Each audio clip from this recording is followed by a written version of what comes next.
Commençons la lecture immédiatement. Alors comme c'est une bande dessinée, je dois vous donner l'information de ce que je vois sur les cases. Première case.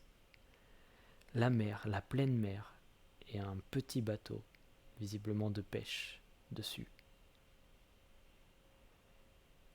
Dimanche 16 avril 1950, au large de la rade de Brest. Sale temps, hein, René? Ça doit te changer de l'Afrique. Bof, je suis habitué. Un an d'Afrique n'effacera pas 20 ans de Finistère. On voit deux hommes à l'avant du bateau. Et puis, mon séjour irlandais m'a permis de me réhabituer au crachin. Ah ça, l'Irlande en hiver. Chaque fois qu'on va pêcher là-bas, je me demande si je serais pas moins mouillé dans la baille que sur le bateau. Oui, sans compter qu'il n'y pleut pas que de l'eau. On voit les hommes de plus en plus près, deux hommes qui se discutent, bien habillés à l'avant d'un bateau, chaudement habillés. Mais parfois des trucs bien plus dangereux. Ça s'est pas bien passé le tournage de ton documentaire là-bas? Les catholiques de l'IRA mènent certainement un combat justifié. Mais quand un type te dit qu'il va faire péter une bombe exprès pour que tu puisses la filmer, je pense qu'il est temps de partir. Je comprends. Ils ont peut-être voulu t'en mettre plein la caméra, pensant que tu allais refaire Afrique 50, version irlandaise, et que ça entraînerait le même boucan. Peut-être, mais dans Afrique 50, les Africains ne jetaient pas de bombes sur l'armée française pour que je les filme. Ils se contentaient de se faire massacrer, parce qu'ils ne payaient pas l'impôt colonial. Je n'ai fait que filmer ça. Je n'ai pas encore vu ton film. Normal. L'État français n'a pas l'air pressé de lui délivrer un visa. Mais ça m'empêchera pas de le projeter. C'est pour ça que tu reviens? Pas seulement, tiens. Lis ça. C'est quoi? CGT brestoise du bâtiment à l'attention de René Vauthier.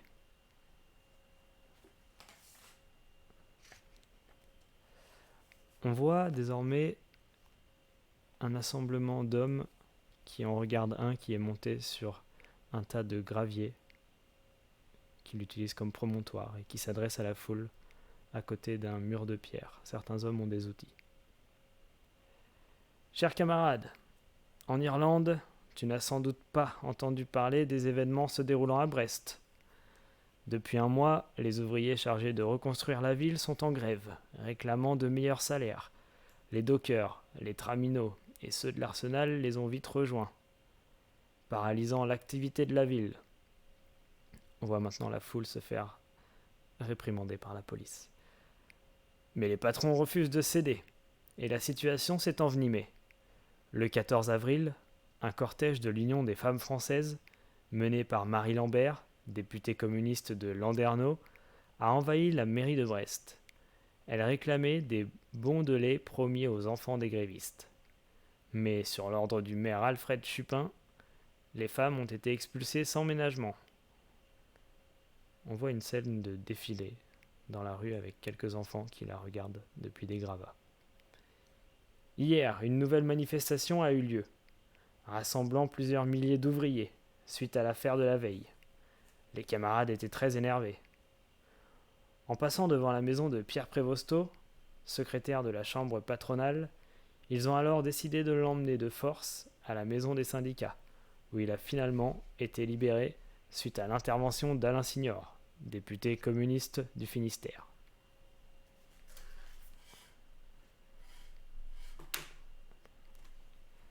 On voit des hommes se tenant par les bras, par groupe de 2 ou 3, en civil. Or, malgré ce geste d'apaisement, nous venons d'apprendre que Marie Lambert, Charles Cadiou, secrétaire de l'Union locale de la CGT, et Raymond Buquet de la CGT Bâtiment ont été arrêtés ce matin et jetés en prison. L'appel à une manifestation générale vient d'être lancé pour réclamer leur libération. Elle aura lieu demain, 17 avril.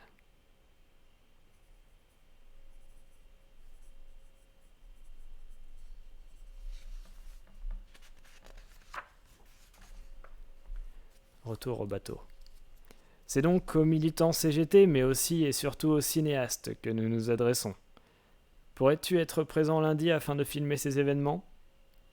Il s'agirait de réaliser un petit film à l'usage interne du syndicat et qui pourrait aussi avoir une grande valeur dans cette lutte qui s'annonce particulièrement difficile. Retour aux deux hommes qui se parlent à l'avant du bateau. Eh ben, on y a déjà fait escale à l'aller. Ça bardait déjà pas mal, mais je pensais pas qu'ils en étaient là. Merde alors, tu vas y aller ? Oui. Ton capitaine se renseigne pour me débarquer discrètement à Douarnenez. Là-bas, des copains pourront me cacher cette nuit. Te cacher ? Bah ouais, je suis recherché. Dis-moi, Brest a beaucoup changé depuis le début de la reconstruction ? Tu parles, tu vas rien reconnaître. Il reste... Oh René ! Quelqu'un l'appelle de l'arrière-plan. Quelqu'un sort de la cabine du bateau et s'adresse à René.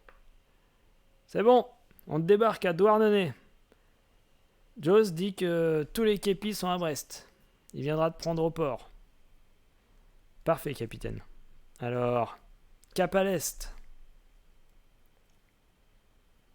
Retour sur les deux personnages du début.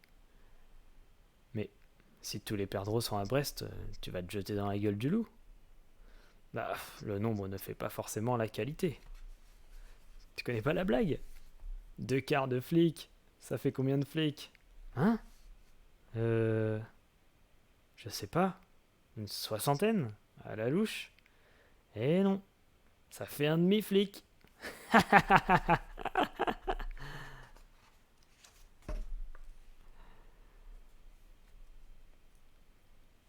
Une vue d'un port, depuis l'avant d'un bateau.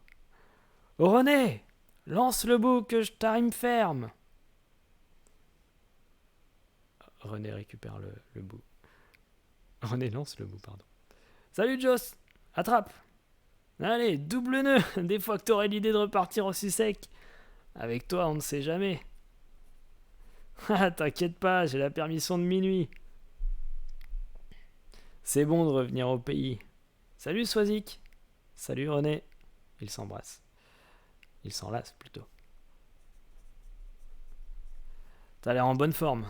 On va boire une bière ? Oh, tu sais, le houblon, j'ai donné en Irlande. Et puis même si le coin est sûr, je préfère me faire discret. Par contre, si t'as une bonne bouteille à la maison... et c'est frangine avec. Joss, Swazik et René sont autour d'une table. À l'apéro. Dans une maison. On passe sur une cabane en bois, dans laquelle on ne voit pas encore de personnages. Allô ? Mairie de Brest, j'écoute. Bonjour, commissariat central de Brest. Passez-moi monsieur Chupin. Monsieur le maire est absent toute la journée. Absent ? Il a choisi son jour. Bon, écoutez, nous avons besoin d'un arrêté municipal interdisant la manifestation prévue cet après-midi. La manif ? Mais c'est impossible, les participants sont déjà en train de se rassembler à la maison des syndicats. Vous allez créer une émeute ? Ne vous inquiétez pas, j'ai 300 hommes pour la réprimer. J'ai 3000 hommes pour la réprimer, s'il le faut. Ces grévistes sont incapables de manifester sans créer de troubles et la répression sera à la hauteur de leurs agissements.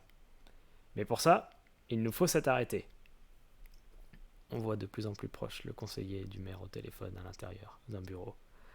J'entends bien, mais il m'est difficile de prendre une telle responsabilité en l'absence du maire. Et pris le jour même, cet arrêté n'aura aucune valeur. Eh bien, antidatez-le ! Pardon ? Vous m'avez compris. Mettez la date d'hier. Vous direz qu'il a été pris tard dans la nuit, et qu'il n'a donc pas pu être communiqué à la presse. Ainsi, vous serez couvert. C'est totalement illégal. Écoutez, cette injonction provient de la préfecture et des services de police. Si on les laisse faire, les manifestants vont mettre cette ville à sac tant qu'on n'aura pas libéré leur meneur, ce dont il est hors de question. Je vous rappelle qu'ils ont pénétré de force au domicile d'un entrepreneur respectable qu'ils ont séquestré une partie de la journée. Alors ne venez pas me parler d'illégalité. Le préfet Collin est aussi secrétaire d'État à l'intérieur. On ne peut donc pas laisser perdurer un tel désordre dans son département. Bien. Puisque vous me le demandez, j'obtempère. J'espère que vous assumerez les conséquences de cet acte si ça tourne mal. Ne vous inquiétez pas, j'assumerai. Avec joie toutes les défaites communistes, d'où qu'elles viennent. Je compte sur vous. Au revoir. Au revoir, monsieur. Nous, Alfred Chupin, maire de Brest, considérant le risque d'atteinte à l'ordre public, prenons l'arrêté suivant.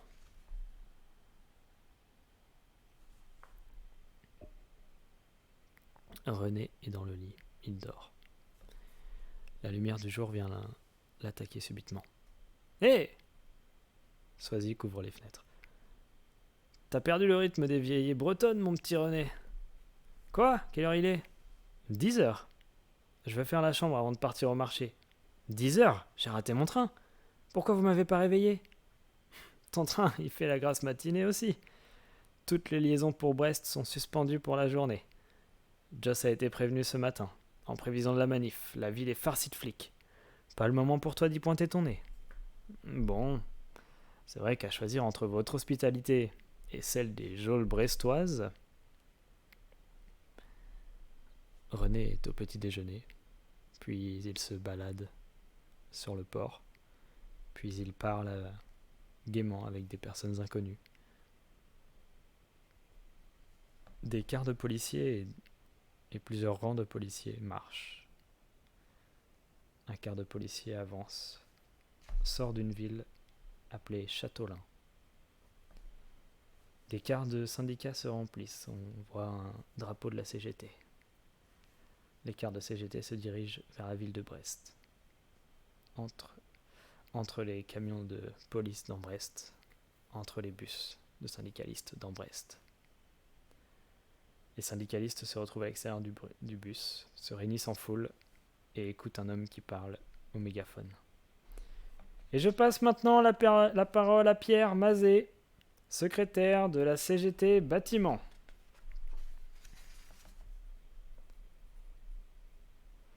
Camarades, hier matin, en réponse aux justes actions des travailleurs en grève contre l'intransigeance patronale, les forces de police, mandatées par le maire Chupin et ses acolytes du gouvernement Collin et Queuille, ministre de l'Intérieur, ont arrêté la députée du Finistère Marie Lambert, ainsi que nos camarades Cadieux et Buquet, et les ont jetés en prison.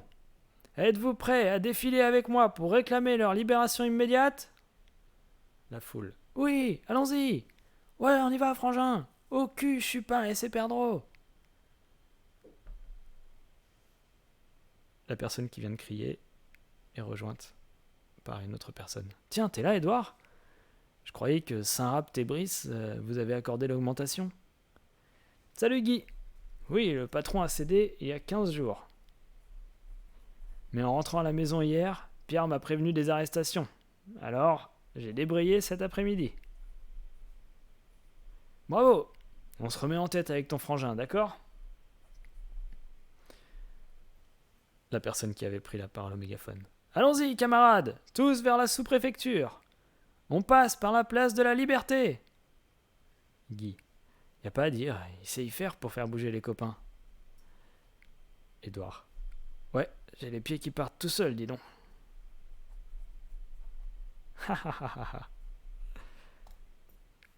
Le cortège arrive, le maire en tête. Enfin, le cortège marche sur la route, le maire en tête, qui dit « Regardez !» En face du cortège des manifestants, on voit un cordon de police qui barre toute la route. Dans la manifestation. Ils nous ont mis toute la poulaille du département ou quoi? Quelqu'un d'autre. On s'arrête pas. On avance lentement mais sûrement. Direction rue Jean Jaurès. Du côté de la police, quelqu'un avec un mégaphone est devant les policiers. Première et dernière sommation. Cette manifestation est interdite par arrêté municipal. Je vous ordonne de vous disperser ou je me verrai dans l'obligation de faire usage de la force. Dans la manifestation. Interdite? Viens le dire là, gros sac. Quelqu'un d'autre. On y va. Quelqu'un d'autre. Poussez-vous les pingouins, on arrive. Un policier se reçoit un caillou sur le casque. Un autre tire une munition. Je ne sais pas quoi. L'arme est reçue dans la manifestation. Hé, c'est quoi ça? Lacrymo! Salaud! on voit des affrontements entre les policiers et les manifestants. Des manifestants au sol se prennent des coups de matraque par les policiers. Des manifestants s'enfuient. Les manifestants courent. Les policiers reçoivent des jets de pierre et 2 s'adressent à leur chef. « Commissaire, ils nous débordent. La place est trop large pour les tenir ici. » Le commissaire. « Je vois bien.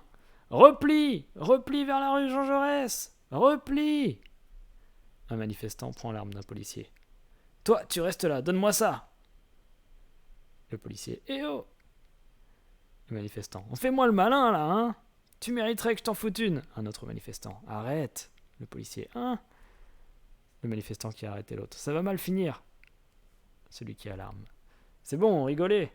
Un autre manifestant. « Allez hop, au poulailler !» Il met un coup de pied au policier. Des manifestants. « Bon sang, on se disperse trop. Joe, hisse-moi !» Joe prend la personne qui vient de parler sur ses épaules. Cette personne hurle dans ses mains. « Camarades, il recule. Regroupons-nous. C'est le moment de foncer vers la sous-préf. » Certains essuient le sang de leurs mains, mais les manifestants ont l'air majoritairement joyeux. « Regroupons-nous !» La personne qui le tient sur ses épaules. « Tu perds ton temps, on est éparpillés dans tout le quartier. » Des manifestants s'en vont vers la pharmacie, l'un aidé par 2 autres. Des drapeaux sont au sol, un manifestant est au sol. Les manifestants se regroupent. « Qu'est-ce qu'on fait ? On prend ceux qui sont là et on continue. D'accord, Pierre ? D'accord. » Pierre monte sur un poteau. « Le gros de la troupe est là ? Bon. Puisqu'il bloque la rue Jean Jaurès, on va passer par la rue de Glasgow. » Quelqu'un répond. « Passons par la Venelle Kerabakam, ça ira plus vite. » Quelqu'un d'autre. « Allons-y. » Dans la manifestation qui continue de marcher, on voit au loin un cordon de policiers qui se forme dans la rue. « Hé, il y en a derrière nous !» À l'arrière de la manifestation. « On va les canarder depuis les jardins de l'hôpital. » Les policiers. « On tient bon, les gars, les renforts de Châteaulin arrivent par le haut de la rue. » Un chef de policier a des policiers qui descendent d'un bus. « Brigade de Châteaulin, au pas de charge !» Un quart de policiers est en fumée, son pare-brise est brisé. Des manifestants passent par-dessus un mur, visiblement depuis ou vers le parc. Et certains lancent des projectiles sur les policiers. Le chef de la police. « Replie ! Replie en bon ordre !» Les manifestants qui continuent de jeter des pierres. « Il recule ! Ha ha ha !» Les manifestants sont encore nombreux et regroupés.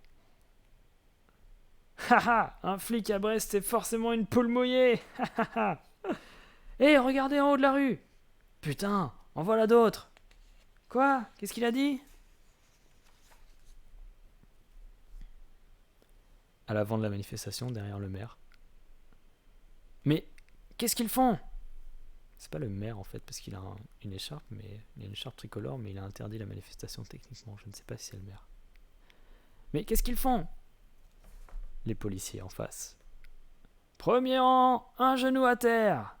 Les manifestants au cœur de la manifestation. « Qu'est-ce qui se passe devant ? Pourquoi on bouge plus ? Mais ils nous mettent en joue !» « Je sais pas, je vois rien. » « Ils sont cinglés ou quoi ? Nous menacer avec des flingues ! Enfoirés !» La personne devant avec une écharpe bleu blanc rouge. « Restez là, je vais essayer de parlementer. » Cette personne avance seule. Des jets de cailloux la précèdent. « Salaud ! Arrêtez avec ces cailloux, les gars !» Depuis la manifestation, ces mots sortent. « Fumier ! Vendu ! Collabo !» Des pierres sont lancées en projectiles vers la police. Case suivante. Du côté de la police, on entend des tirs de fusil. Pom, pom, pom, pom, pom, pom. Les manifestations sont couchées au sol. Un manifestant a été touché au bras, un manifestant à la jambe. Des manifestants regardent ébahis vers le sol, dont celui qui est touché au bras. Édouard a une balle dans la tête. Il est couché au sol, la bouche ouverte.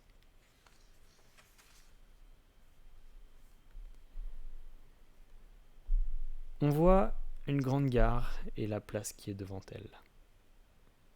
Des personnes se dirigent vers la gare, et dans la gare, on parle. Mardi 18 avril 1950, gare de Brest. Une balle en pleine tête, comme ça. Plus de 20 blessés. Ouais, donc 2 à qui il va sans doute falloir couper la jambe. Salaud de perdreau. J'espère qu'ils en ont pris plein la gueule aussi. Dans les halls de la gare. Quelqu'un lit un journal. Ben, si ça peut te faire plaisir, il y en a des dizaines qui ont bien morflé. Il paraît même que certains ont été brûlés à l'acide. Qui dit ça? Il prend le journal à son voisin. Le canard. À la botte des patrons, ceux-là aussi. Un autre groupe dans la gare parle aussi. Des pavés dans la tronche, ça, ils en ont pris. Une personne seule alpague la personne qui marche au premier plan. Oh, René! À l'arrière-plan, on continue de discuter. Mais des pierres contre des fusils, ça fait pas des armes égales pour moi. René salue André. Salut André! Je tombe en plein bazar, on dirait. Ça, tu peux le dire. Content de te revoir quand même. Allez, on file à la maison du peuple. Je te ferai le point en route. Ça me va. Moi aussi, je... Oh, nom de Dieu! En sortant de la gare, on voit René et André de dos qui regardent la rue où le regard porte très loin. René. Il ne reste rien. Les fortifications ont disparu. Ouais. Les fortifs et tout le reste. Attends de voir le centre-ville. C'est tout plat. Il monte dans la voiture. 3 ans qu'il a fallu pour mettre les ruines par terre et créer le plateau destiné à accueillir la nouvelle ville. Faut dire qu'ici, les ricains et les boches n'ont pas fait semblant de se taper dessus. Bon, la nouvelle ville devrait avoir de la gueule. Mais nous qui la construisons, on n'est pas les premiers servis, je te garantis. Regarde, ça c'est le nouveau palais de Monsieur Lombard, le président de la chambre de commerce. Il passe le long d'un grand immeuble, appelé Hôtel des Voyageurs, sur 4 étages. Nous, on vit par milliers dans ces baraques. On y est pas mal. À travers la fenêtre, on voit les baraques. En bois, alignées les unes aux autres. Au loin, une grue. Mais on bosse comme des chevaux, pour un salaire de misère, tandis que les patrons ramassent des millions à reconstruire leur propre maison. Et maintenant qu'on gueule, voilà qui nous tire dessus. Il roule et dans la rue, pas loin d'une maison en construction, un cordon de police. Ah merde, les poulets tiennent la place de la Liberté. On va la contourner, ça vaut mieux pour toi.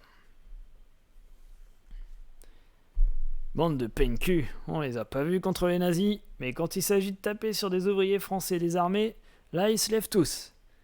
Édouard, lui et toute sa famille, ils se sont battus pendant la guerre. Son père et son frère ont même été internés. Et voilà comment la République leur remercie. Édouard? C'est celui qui s'est fait tuer? Ouais, Édouard Mazet qui s'appelait. Ils arrivent dans une rue, encore avec quelques manifestants, un drapeau et encore des constructions. Tiens, c'est là que ça s'est passé, rue Kéra Beckham. Il passe près d'un petit hôtel de pierre où se dresse un drapeau français en berne. Tu vois, on a élevé une stèle à l'entrée de la rue et on l'a rebaptisée en son honneur. Il y avait aussi 4 gars dans un état grave. Pierre Causien, Henri Ménez, Louis Guengues et Nicolas Queiroas.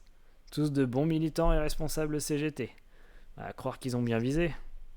Ils ont aussi arrêté Alain Signor, député de Quimper. Avec ceux de dimanche, ça fait 4 camarades en tôle, dont 2 députés. Ils arrivent dans un camp de cabanes en bois et en terre. L'entrée annonce Maison du Peuple. Tiens, c'est là. On a rendez-vous derrière, dans une petite salle. Le reste a été transformé en chapelle ardente et toute la maison est habillée en deuil. Édouard est enterré demain. Je te jure qu'il partira pas dans l'anonymat. Ils entrent dans un bureau où quelqu'un les accueille. Et voilà le colis. Ah, René. J'avais peur que tu restes en rade avec tout ce bazar. Salut Henri. Tu sais, quand la maréchaussée me cherche, elle me trouve pas. Alors, quand en plus je suis là incognito, allez viens.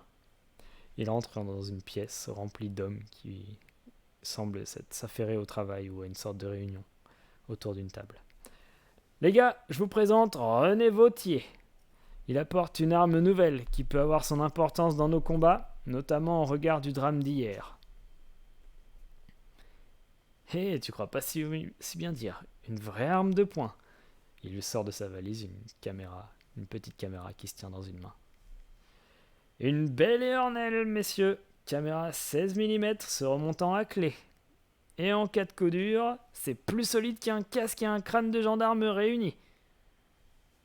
Parfait, René. Voilà ce qu'on attend de toi. Tu emmènes ta caméra fouinée partout, tu ramènes le maximum d'images du mouvement, les piquets de grève, l'union syndicale, l'organisation de la solidarité, mais aussi les coups durs. Tu suivras les obsèques d'Edouard demain. Personne ne viendra t'embêter. Au final, on voudrait un montage d'une dizaine de minutes. C'est pour un usage interne, il s'agit de former les gars aux futurs mouvements qui vont sûrement se développer dans toute la France. Qu'on gagne ou qu'on perde ici, il faut que ça puisse servir à ceux qui viendront après. Des questions ? Non. Filmer, je sais faire. Mais il y a une chose. Je n'ai pas de matériel sonore. Et j'aimerais bien enregistrer ce que les gens ont à dire, ou les ambiances, tu vois. Ouais, c'est pas Byzance ici, mais on a un vieux magnétophone à fil. Joseph, tu peux aller le chercher ? Autre chose ? Non. Mis à part que cette ville ressemble autant au Brest que j'ai connu que le fond de mes poches aux mines du roi Salomon. Je suis pas sûr de m'y retrouver. Ah, ça c'est prévu, ainsi que ta protection rapprochée. René s'interroge. Je te présente Désiré et Tizef, deux bons militants à ta disposition. Ils t'accompagneront partout et te procureront tout ce dont tu auras besoin. Joseph revient avec le magnéto. Voilà le magnéto. Sur ce, bonne chance. À vous trois. Nous, on a les obsèques à préparer. On fait le point ce soir, d'accord ? Ok, à ce soir. Ils sortent de la cabane. Bon, salut les gars, moi c'est... L'un des deux gardes rapprochés s'approche de lui, lui pointe du doigt et a un air véhément. Hé, nous prends pas pour des couillons non plus. Et écoute, je te mets au jus. On nous a collés à toi en pensant qu'on sert qu'à foutre la pagaille. C'est vrai qu'on sait faire ça, mais je connais cette ville comme le fond de ma poche, comme tu dis. Quant à Désiré, c'est pas une flèche, mais il est costaud. On n'est pas une équipe de bras cassés, vu ? Ça me va, Tizef. On va faire du bon boulot tous les trois. Par quoi commence-t-on ? Par trouver un bon point de vue, et de là, regarder le plan exact de cette foutue ville que je me suis procuré ce matin. La secrétaire du bureau de la reconstruction n'a rien à me refuser. Il monte en haut d'un bâtiment en construction. Tizef écarte les bras et dit « Ha ha, tu sens l'air du large ?» Tizef lit une carte. Ça, c'est le plan de l'architecte Maton, qui est chargé de la reconstruction. Bien sûr, pour l'instant, c'est plus du papier que de la réalité. On voit un grand plan de la ville où tout est en construction, jusqu'à la mer. Là-bas, à gauche, c'est la gare, où tu as débarqué. Là, c'est la place des Libertés, où qu'on s'est tapé avec les poulets. Au fond, c'est le port de commerce. Là, c'est la nouvelle ville, érigée sur l'ancien centre, avec la rue de Siam au milieu. Et là, derrière, le château, c'est Recouvrance, à la rive droite.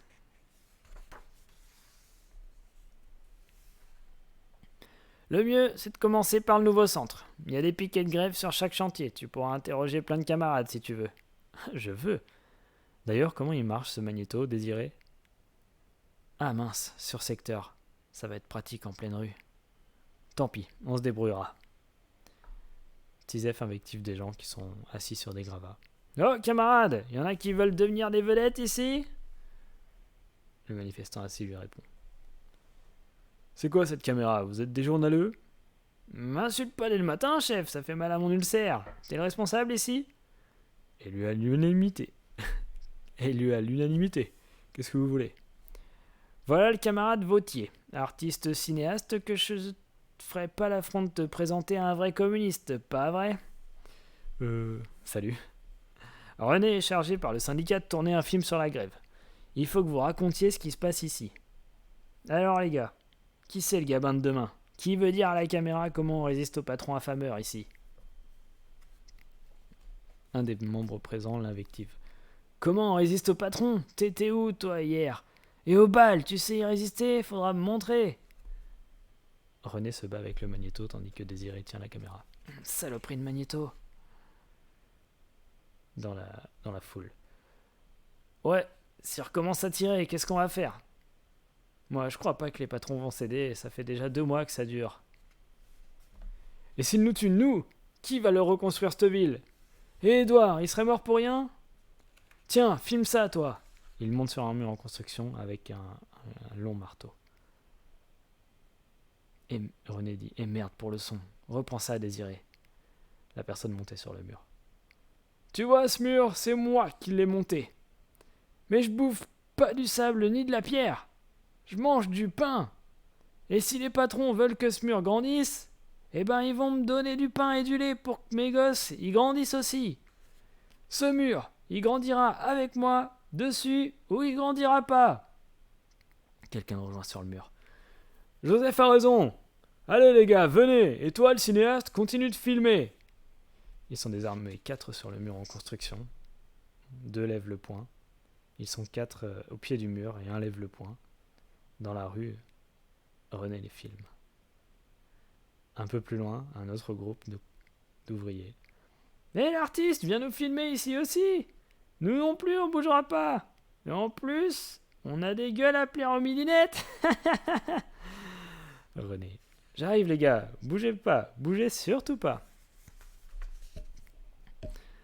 René se déplace avec sa caméra et il filme un petit groupe avec un drapeau et un feu à moitié éteint au milieu de la rue. Il se serre la main et la personne qui va serrer la main commence à parler en levant le doigt. Puis il se quitte. René filme des ouvriers qui se tiennent par les épaules. Puis René filme des ouvriers autour d'une caisse en bois. De plus en plus de gens suivent René et Désiré leur bloque le chemin pour ne pas déranger le caméraman. René serre la main d'un homme en chemise. René filme à nouveau et il commence à transpirer. On voit devant René, Désiré et Tizef un ensemble de baraquements séparés par une rivière et sur une falaise. C'est bien la prison de Pontagnou de l'autre côté? Ouais, pourquoi? C'est là que sont enfermés Lambert, Signor et les autres? Ça, je crois pas. Il y a plus de trous d'obus que de pierres debout. Non, il paraît qu'ils les ont mis à Landerneau, à 20 km d'ici. Une prison reste une prison. On va y faire quelques images. Les passerelles sont pleines de flics. Mais les berges sont pleines d'amis. Tizef parle à un homme en canot sur la berge.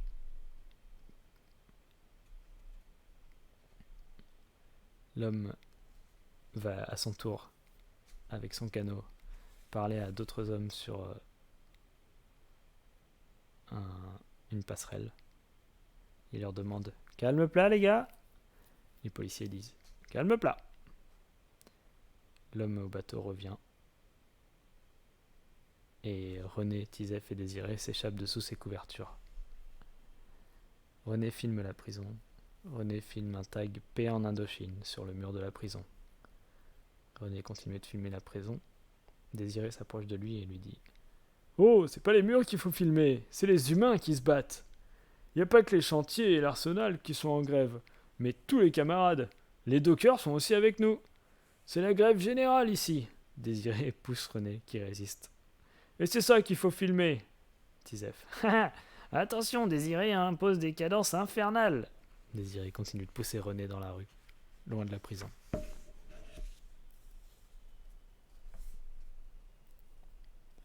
Ils arrivent près de nouveaux bâtiments en construction, puis sur le port, mais on ne voit que la mer et des oiseaux. Désiré. Eh ben, y a personne? Tizef. Tu parles? Un port, c'est moins facile à garder que des rues en chantier. Sans compter qu'il est vital pour le ravitaillement de la ville. Tiens, regardez.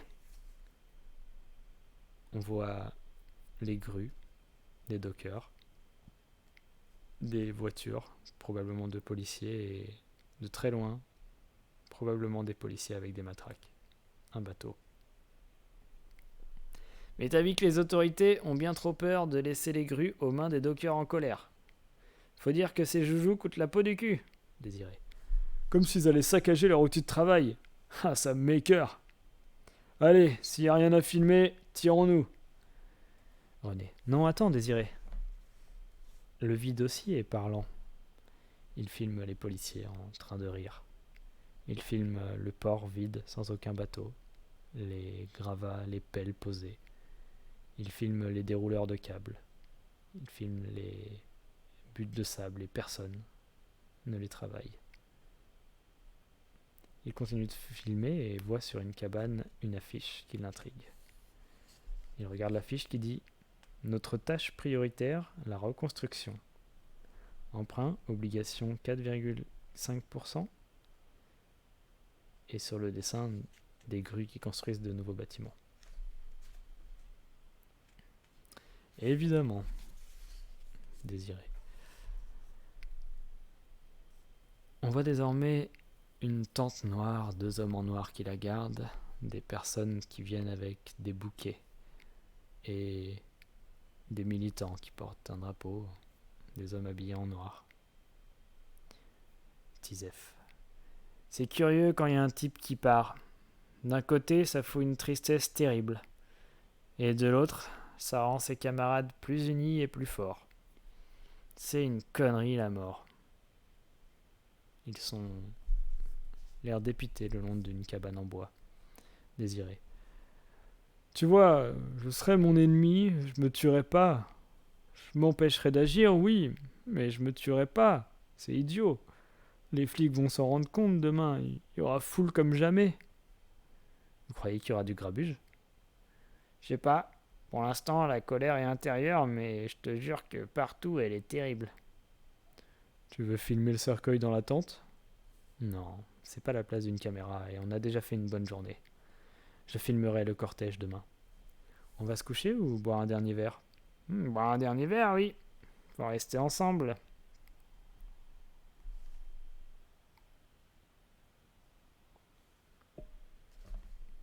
Une foule immense avec des drapeaux rouges, bleu, blanc, rouge. Une foule de dos devant la vieille ville. Une carriole passe, sans doute avec le cercueil, tiré par un cheval. Derrière la carriole, dont on voit encore la roue arrière et un bouquet de fleurs, 3 hommes en noir marchent. Derrière eux, une foule, aux fenêtres des gens, et des gens qui sortent de chez eux pour rejoindre la foule. Avec l'aide de Désiré qui le prend sur ses épaules, René filme la foule. On voit les images de René, une foule d'hommes gigantesques dans la rue, abattus, quelques femmes, quelques drapeaux rouges, bleu, blanc, rouge, tous habillés de beige ou de noir. La foule et la carriole se dirigent vers une église.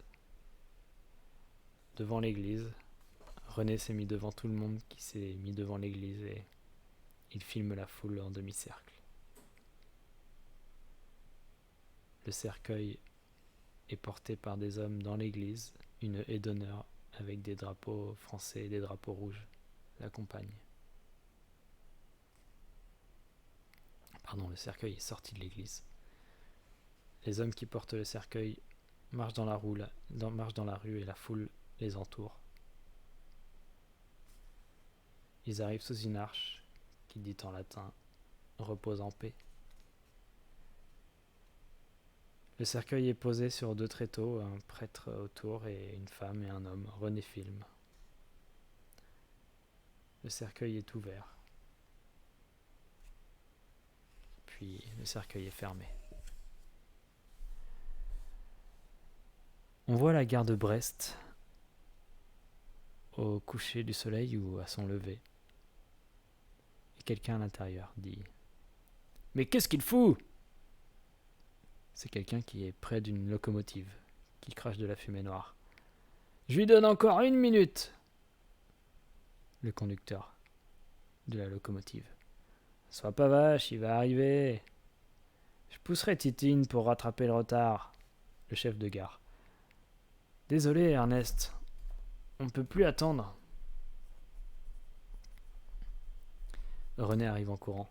Ohé! Le chef, le conducteur. Le voilà! Par ici, René! Le chef de gare. De justesse. Tiens, j'ai dû faire un détour pour éviter les flics. Tout est là. Prends-en soin. Il donne quelque chose au conducteur. Le conducteur. T'inquiète pas. Je les quitterai pas des yeux, tes bobines. Un camarade des labos Kodak les réceptionnera à Montparnasse pour les positiver dans la nuit. Il les ramènera demain matin à ton collègue du Paris-Brest. Ok, le chef de gare. Ouais, ben qu'il soit à l'heure, lui, hein. T'auras pas toujours un chef de quai conciliant. Le conducteur. Sois tranquille, René, on s'en occupe. Tout sera ici, même demain après-midi, comme prévu. Merci. Bon voyage. 2 amis sûrs seront là. On voit Tizef et Désiré qui attendent au bout d'un quai de gare. Une locomotive arrive. Le conducteur leur passe un colis. Ils partent de la gare dans une voiture et arrivent dans un bureau. CGT Express, à votre service. Voilà le colis. Parfait, notre banc de montage est prêt. Notre? Bah ouais, le film doit être monté ce soir. Va falloir me filer un coup de main. N'oubliez pas que vous êtes à ma disposition, camarade. Non à l'exploitation des masses laborieuses. Bon, ça peut être rigolo. Comment on fait? Ah, c'est pas Hollywood, hein. C'est du breveté Vautier Afrique 50. Méthode utilisée sur mon premier film. 4 épingles pour tenir la pellicule, une lame de rasoir pour couper là où il faut, un flacon d'acétone pour lier le tout, et les pouces pour appuyer dessus en attendant que ça sèche. C'est tout? Bah ouais. Comme dit ma grand-mère, c'est toujours plus facile de faire avec ce qu'on a plutôt qu'avec ce qu'on n'a pas. Au boulot. René tire les négatifs. Tizef se remonte les manches. On les voit sur toute une planche, case après case, choisir les négatifs, les couper au ciseau, se les montrer, les couper au rasoir, pardon. Regarder, réfléchir, prendre des notes, sortir des bobines, Désiré à froisser une bobine, Tizef lui crie dessus. Il plante des clous dans les bobines.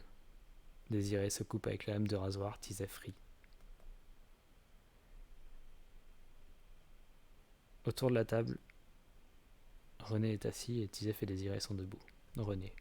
Ça y est, éteins la lumière, Désiré. On va voir ce que donne l'ensemble. Il place la bobine, allume le projecteur, la lumière est éteinte. Il regarde l'écran.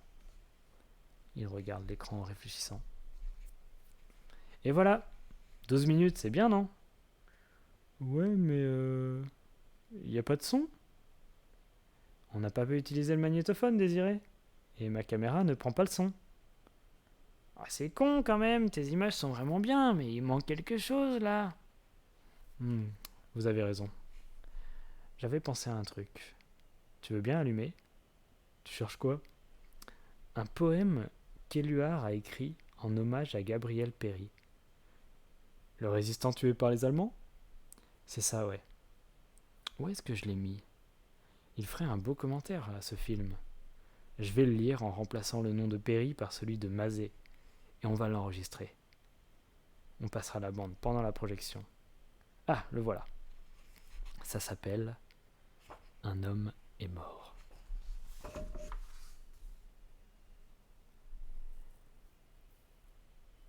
Il fait nuit. À l'intérieur d'une maison, René est près de la machine à projeter le film. Des gens sont assis devant lui. Des gens regardent les images en noir et blanc et un magnétophone passe la bande sonore. Un homme est mort qui n'avait pour défense que ses bras ouverts à la vie. Un homme est mort qui n'avait d'autre route que celle où l'on hait les fusils. On voit la stèle pour Mazet. Un homme est mort qui continue la lutte contre la mort, contre l'oubli. On voit un ouvrier filmé. Car tout ce qu'il voulait, nous le voulions aussi. Nous le voulons aujourd'hui. On voit le tag Paix en Indochine. Que le bonheur soit la lumière au fond des yeux, au fond du cœur et la justice sur la terre. On voit un regroupement d'ouvriers. Il y a des mots qui font vivre, et ce sont les mots innocents. Le mot chaleur, le mot confiance, amour, justice et le mot liberté. Le mot enfant et le mot gentillesse, et certains noms de fleurs et certains noms de fruits. On voit la foule venue à l'enterrement. Le mot courage et le mot découvrir, et le mot frère et le mot camarade, et certains noms de pays, de villages, et certains noms de femmes et d'amis. On voit le cercueil. Ajoutons-y Mazé. Mazé est mort pour ce qui nous fait vivre. Tutoyons-le. Sa poitrine est trouée, mais grâce à lui, nous nous connaissons mieux. Tutoyons-nous, son esprit est en vie.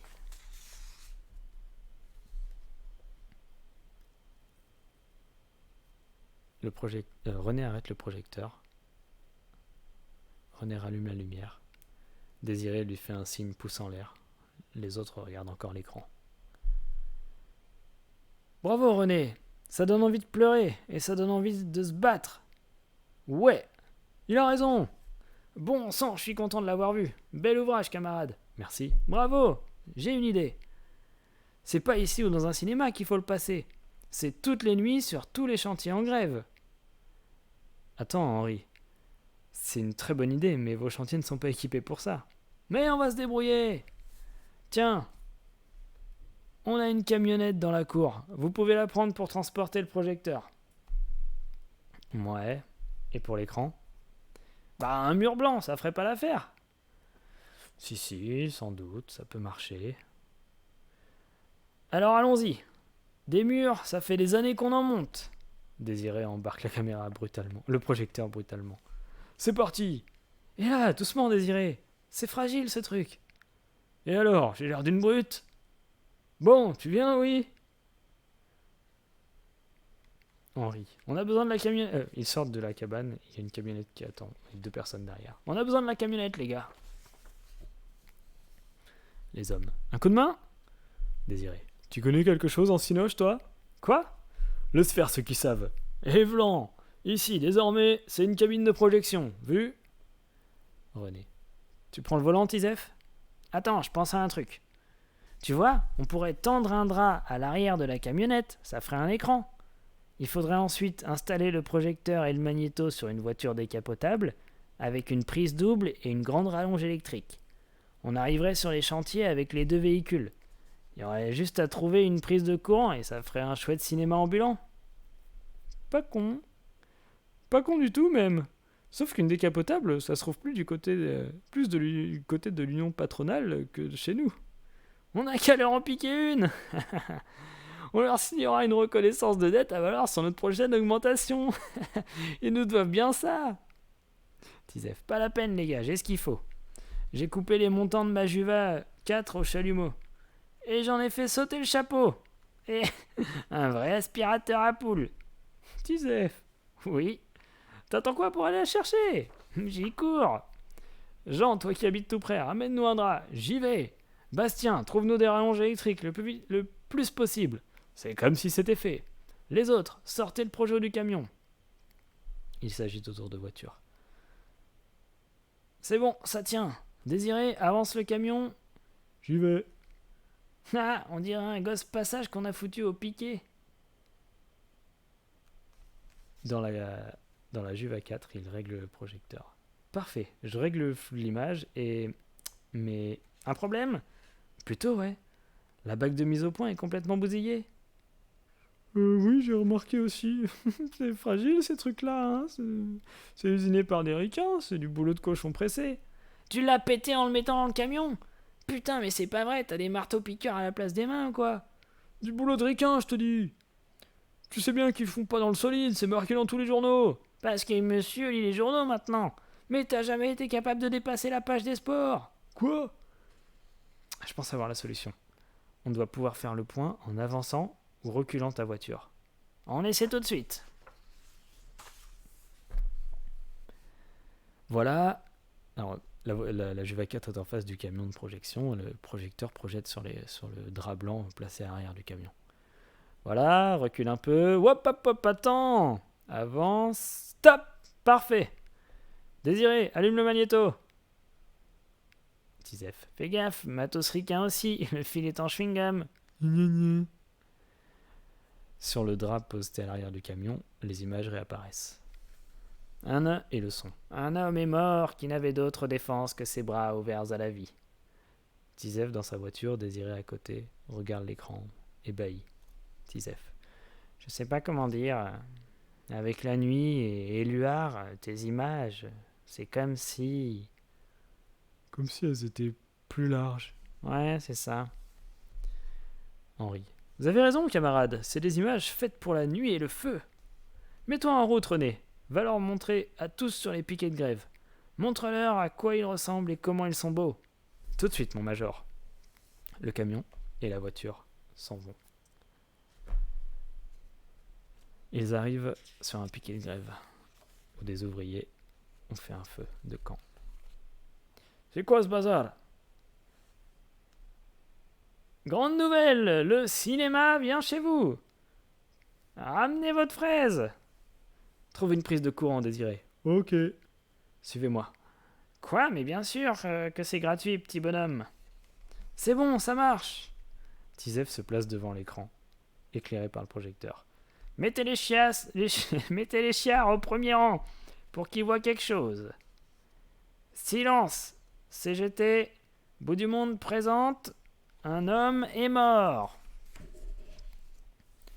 Debout devant l'écran, une foule regarde le film. Ils entendent la bande-son. Un homme est mort. Un enfant regarde assis, penchant la tête. Un vieil ouvrier, une clope au bec, fronce les sourcils. Une foule regarde attentivement. Une femme a l'air émue. Un homme regarde aussi attentivement. Et des gens sortent des maisons pour venir voir. Ils s'appellent les uns les autres. Des passants semblent se rapprocher de l'écran aussi. On voit à nouveau la foule regarder l'écran. Des couples. Désiré et Tisef qui regardent aussi. René derrière le projecteur et le projecteur qui projette. Et René assis qui regarde son film. On voit le projecteur qui projette sur l'arrière du camion et on entend le son. Tutoyons-le, sa poitrine est trouée, mais grâce à lui, nous nous connaissons mieux. Tutoyons-nous, son espoir est vivant. Le projecteur est éteint. Il n'y a plus que la lumière du feu qui éclaire de dos la foule qui regarde l'écran noir. Le vieil ouvrier applaudit. La foule entière applaudit. René applaudit. On voit de loin dans la nuit les constructions se faire. Et de ci, de là. Bravo! Bravo! Bravo! Le vieil ouvrier vient serrer la main à René. Bravo, mon gars. Va montrer ton film partout. Ouais. Ce que les gens voient comment les ouvriers se battent et meurent ici. Et surtout, qu'ils voient qu'on est unis et qu'on ne cédera pas. Quelqu'un d'autre. Ouais, ce film c'est pour Édouard, il sera pas mort pour rien. Exact. Ouais, ce qu'il voulait, on le veut aussi. Et on l'aura. Et on bougera pas tant qu'on l'aura pas. Bien dit. Désiré et Tisef sont remontés dans le camion. Non, Désiré et René sont remontés dans le camion. On continue, chef? Jusqu'à plus soif, Désiré. Le camion et la voiture repartent. En avant, la belle équipe. Tisef salue la foule. Salut à tous. Salut et merci. Depuis le poste de police, des policiers regardent la scène. Les ouvriers du piquet de grève se mettent à chanter. C'est la lutte finale. Les policiers. Eh ben, je sais pas qui sont ces gugus, mais je pense qu'ils méritent au moins un rapport. Le camion et la voiture avancent dans la nuit. Ils se placent sur un nouveau piquet. Le film est projeté à la foule. La foule regarde. La foule applaudit. Le camion repart, la foule est heureuse. Une nouvelle foule regarde. René mange un sandwich à côté du projecteur. Le camion repart et la voiture aussi, et la foule les salue joyeusement. Près d'une cabane, nommée Oncor, Office national de cantonnement des ouvriers de la reconstruction, le film est projeté. Sous une banderole ouvrier algérien, solidaire des camarades. Le film est projeté. Les policiers regardent la scène. Encore 12 projections cette nuit. Si on laisse faire, ils vont refoutre le feu à toute la ville, mon capitaine. Et si on intervient, ça va encore être pire. On servirait plus de mèches que d'arrosoirs. On voit le magnétophone qui continue de débiter le texte de Paul Éluard. Car tout ce qu'il voulait, nous le voulons aussi. Nous le voulons aujourd'hui. Le magnétophone s'arrête. René se pose une question. Ah, c'est pas vrai, encore cassé. Marre de ce fil de magnéto, 3 fois qui nous fait le coup cette nuit. Qu'est-ce que je disais? Matos ricain, c'est tout. Dans la foule. Alors, le son. René. Et cette fois-ci, c'est vraiment foutu. Alors, bouh. Désiré. Non, René. Je vais dire le texte moi-même. Rembobine le film, Désiré. Désiré s'occupe du projecteur. Doc. Fais-les patienter, Tizef. Je vais chercher le poème dans le camion. Tizef se place devant l'écran. Camarades, en signe de solidarité avec notre juste combat, le fil du magnéto a décidé lui aussi de débrayer. Heureusement, nous avons un jaune parmi nous qui va se faire un plaisir de vous lire le commentaire du film en direct. La foule rigole. Ouh, le jaune! René. Tizef? Oui, chef? Rappelle-moi de te virer sans préavis à l'issue de la séance. Dictateur! Lance le film, Désiré. Les images reprennent. René lit. Un homme est mort. René lit devant le projecteur. Qui n'avait pour défense que ses bras ouverts à la vie. Le camion s'en va. Un homme est mort qui n'avait d'autre route que celle où l'on hait les fusils. René lit à côté du projecteur. Un homme est mort qui continue la lutte contre la mort, contre l'oubli. Ils dorment autour d'une table en plein jour. René, Désiré, Tizef. Car tout ce qu'ils voulaient, nous le voulions aussi, et nous le voulons aujourd'hui. Le camion sort de la ville de Brest. Que le bonheur soit la lumière, au fond des yeux, au fond du cœur, et la justice sur la terre. Ils arrivent dans un bar appelé Chez Jojo, où ils sont accueillis à bras ouverts. Il y a des mots qui font vivre, et ce sont des mots innocents. Le tenancier ferme les rideaux du bar. Le mot chaleur, le mot confiance, amour, justice, et le mot liberté. Tizef, à côté du camion, parle au mégaphone.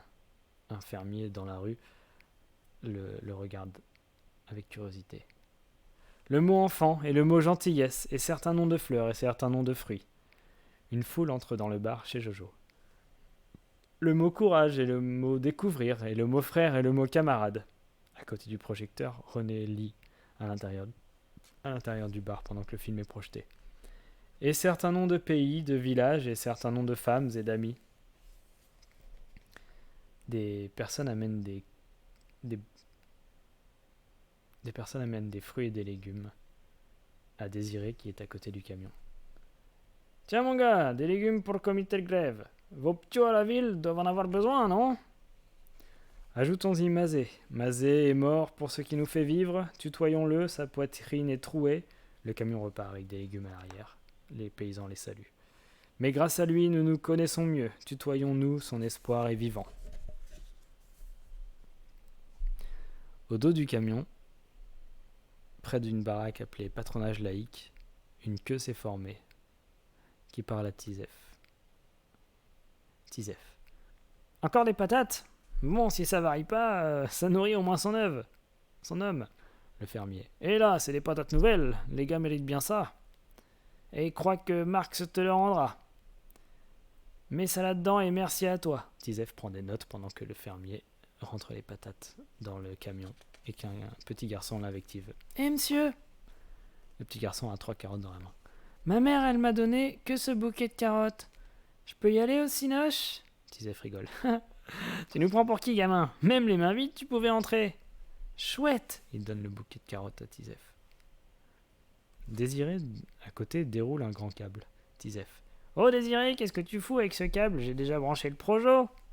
C'est pour le magnétophone. Mais on s'en sert plus. Tu vas voir René, tu comprendras. Bon, remplace-moi. Désiré prend la place arrière du camion à récolter les offrandes des fermiers. Et Tizef rentre dans l'endroit où sera la projection. Oh, camarade Lumière! Ouh, les beaux lapins, vous allez faire des heureux là. Tout chaud, je viens de leur faire sauter le pyjama. C'est quoi cette histoire de magnéto? Tu veux plus réciter le texte? René est occupé sur le magnétophone. J'ai chopé un coup de froid. J'ai plus de voix. Oh purée, on dirait un bignot crevé. Et tu l'as réparé ton machin là? Bof, j'essaye. Il se penche sur le magnéto. Mais écoute René, laisse tomber cette saloperie. Alors j'ai assez entendu ton texte pour le connaître par cœur, moi aussi. Toi? Mais Tu me fais pas confiance? La foule est installée devant le drap blanc à l'intérieur d'un endroit. Le projecteur est prêt. Monté sur une table, Tizef transpire. Vas-y, lance le film. C'est parti. Désiré. Voilà autre chose, monsieur se prend pour une vedette. Le film a commencé. Il y a un homme qui est mort, Édouard Mazet qui s'appelait. Un homme est mort, il n'avait que ses bras pour nous défendre. Ses bras qu'il ouvrait au premier rang dans la manifestation. Je le sais, j'y étais, je l'ai vu. Et puis il y avait Jézékel, il y avait Kerdoncuf, il y avait le Guen et Kerdraon. Et Momo l'Algérien aussi, qui comprend peut-être pas bien le français, mais qui sait ce que c'est que les mots justice et liberté. Il connaissait d'autres routes que celles où on va à la rencontre des fusils. Les bras ouverts, la route de nous tous, la classe ouvrière. Tout droit et qu'elle le menait sa route, vers les fusils des salauds d'en face. Il baisse la voix. Et ils ont tiré. Et j'ai vu son visage quand il est tombé. Son visage bon au feu. Son visage bon au froid. Aux injures, aux coups. Il y avait nos visages tout autour de lui quand il est mort. Et les salauds d'en face, ils ont vu nos visages. Et ils sont partis en libérant le chemin. Et ils ont bien fait, car on les aurait tués. Et nous étions là, et il était là, Édouard Mazet, mort, le cœur éclaté. Le cœur éclaté. Un homme est mort. Il s'appelait Mazet. Tizef se prend la tête dans les mains. René et Désiré le regardent.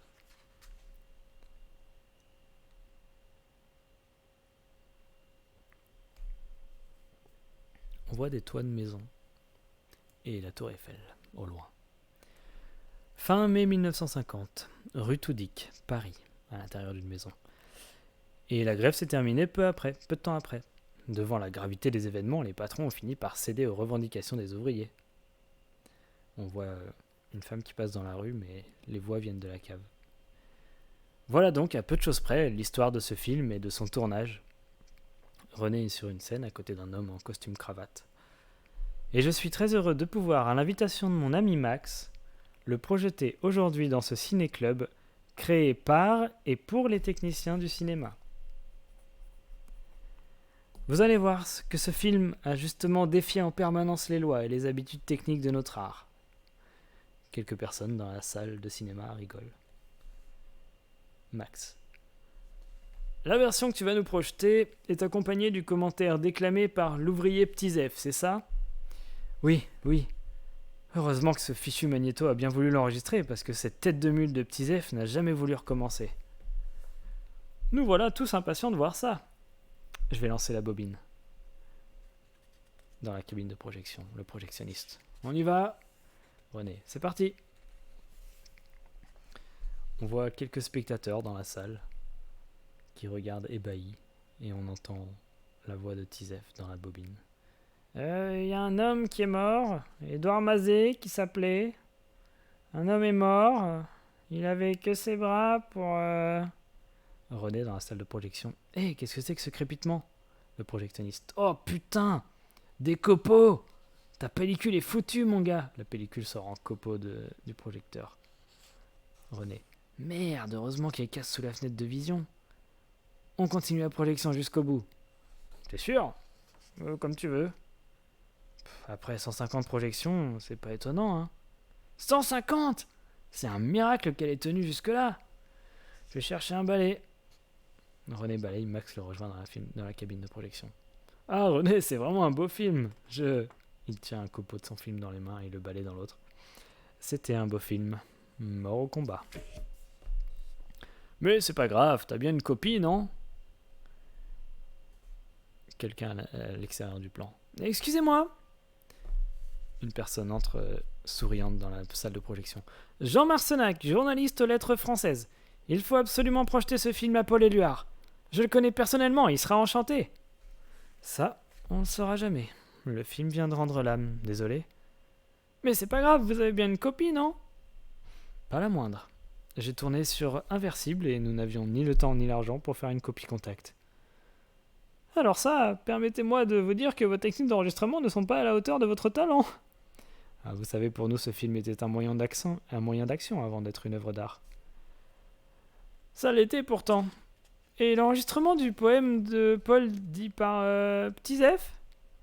Il est à peu près en bon état, mais vous l'avez entendu.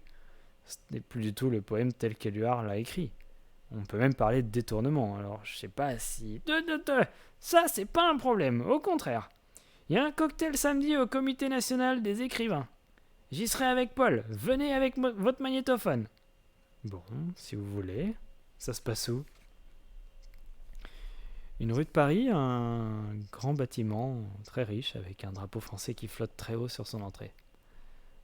René marche dans la rue ainsi que d'autres personnes et quelques voitures. L'Élysée! Non mais franchement, j'ai rien à faire ici, moi.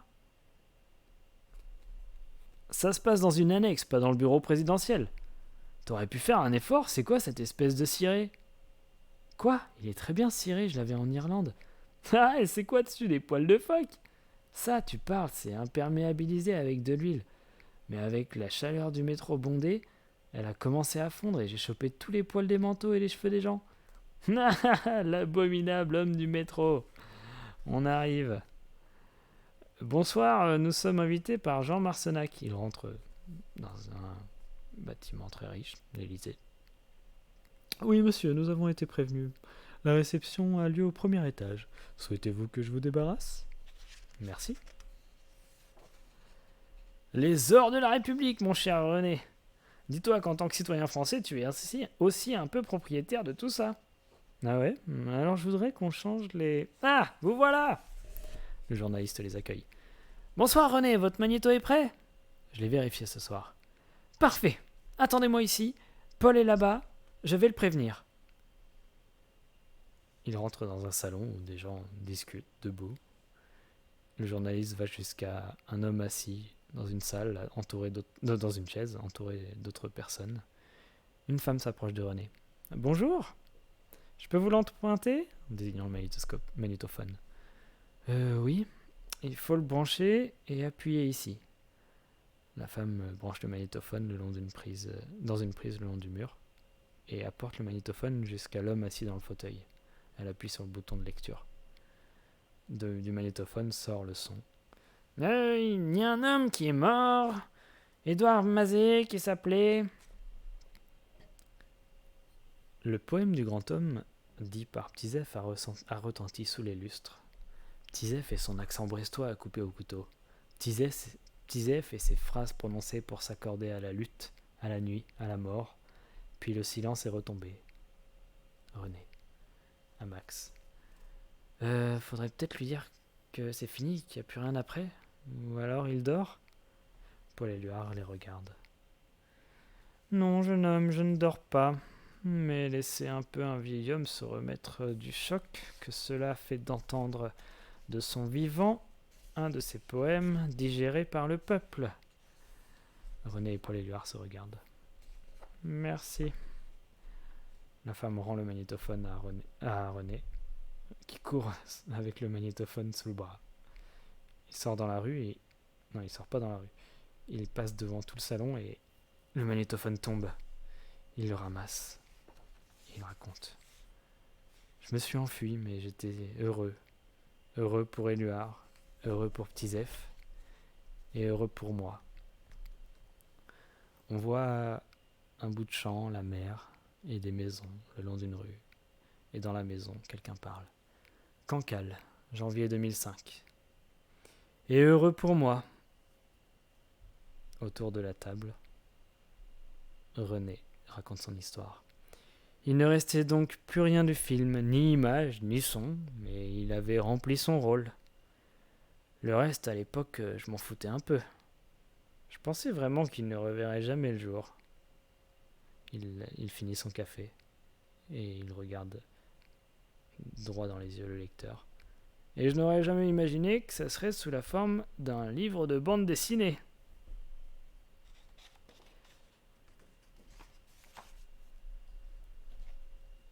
C'était Un homme est mort de Chris et Étienne Davodo. Est-ce que l'effet caméra fait qu'on voit quand même le titre? Pas ouf. Un homme est mort. Chris et Étienne Davodo. Édition Futuropolis. Emprunté à une bibliothèque parisienne.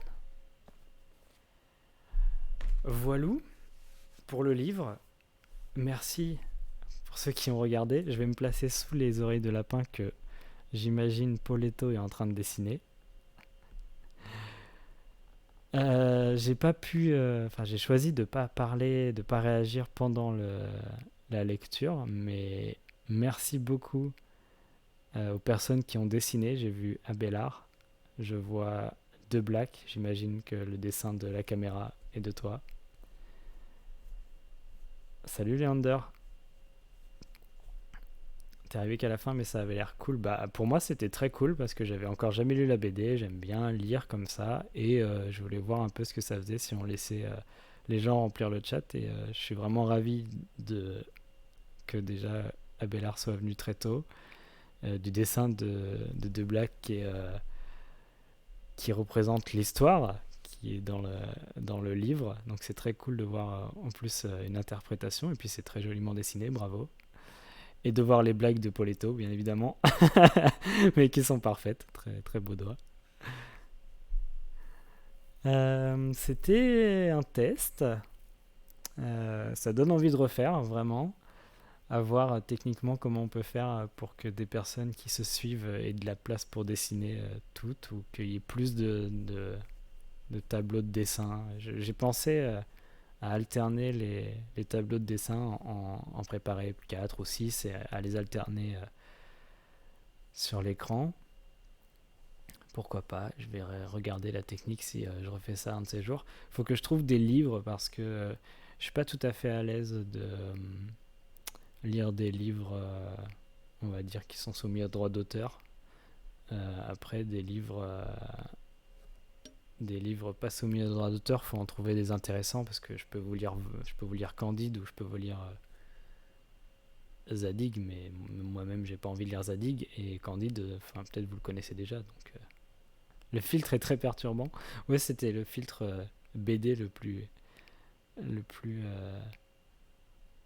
moins flippant que j'ai trouvé, mais c'est vrai qu'on dirait que j'ai des lunettes de Maître Gims avec les dessins, les traits horizontaux dessus. On a l'impression que j'ai une énorme bouche. Ah ouais, peut-être. C'est la moustache qui est dessinée en fait, je pense. Et Leander, t'as fait les ronds noirs, mais c'est cool, j'étais content de les voir. Je me suis dit, tiens, quelqu'un teste un peu les possibilités du logiciel pour voir ce qu'on peut dessiner avec. Et pourquoi pas, si c'est ce que en plus t'avais envie de dessiner et ce que ça t'inspire. C'était un peu l'idée, c'était que vous dessiniez ce que vous inspirez, à la fois la lecture, à la fois le moment, à la fois l'outil technique à la disposition. Donc c'est très cool. Et alors, combien ça fait de temps? 1h22, c'est cool. J'ai fait de la lecture à voix haute pour moi-même il y a quelques soirs. Et j'arrêtais pas de bâiller. et je me suis arrêté au bout de peut-être 20 minutes max. Et je me suis dit, je pourrais pas faire une BD entière, je ferais sûrement une moitié et j'arrêterais. Et en fait, c'est passé tout seul. Alors, je suis en train de perdre ma voix par contre, mais j'ai pas assez bu et je parle pas suffisamment en public d'habitude, je pense. Mais j'ai tenu 1h20, donc il y a de quoi faire déjà un live d'1 heure, on va dire, je pense. Donc c'est assez cool. Je pense que c'est déjà suffisant ou un bon début. Voilà, content que ça vous ait plu, que vous ayez trouvé ça marrant de faire des petits dessins. Merci encore pour les dessins, votre participation aussi dans le chat. C'est vrai que j'ai pas assez bu, une bière serait la bienvenue.